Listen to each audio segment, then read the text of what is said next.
ভিক্ষুক সেজে প্রথমে নেয়া হয় আশ্রয়, এরপর মধ্যরাতে গৃহকর্ত্রীর সর্বস্ব লুটে নেয়ার চেষ্টা, আর তাতে বাধা দেয়ায় ধারালো বটির আঘাতে এখন প্রাণ সংশয়ে ৭০ বছরের বৃদ্ধা সাফিয়া বেগমের।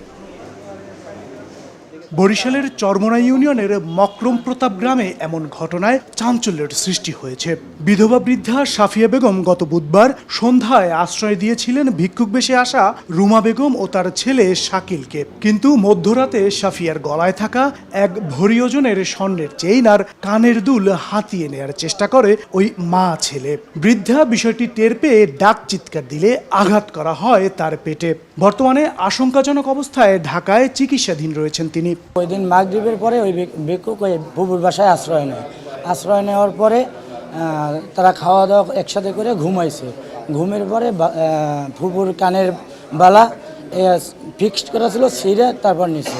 নেওয়ার পরে ফুপু আলাপ করার পরে ফুপু যখন তার হাত ধরছে তখন ওই ফুপুর বটি হয়তো বা ধারে এনে রাখছিল, ওটা দিয়ে ফুপুরে কোপ দিছে। শেরেবাংলা মেডিকেলে নিয়ে আসি আমরা, তখন বলে যে খুব গুরুতর, এটা হবে না, এখানে আপনারা ঢাকায় নিয়ে যান। এদিকে ঘটনার পর তথ্য প্রযুক্তির সহায়তায় অভিযানে নামে পুলিশ।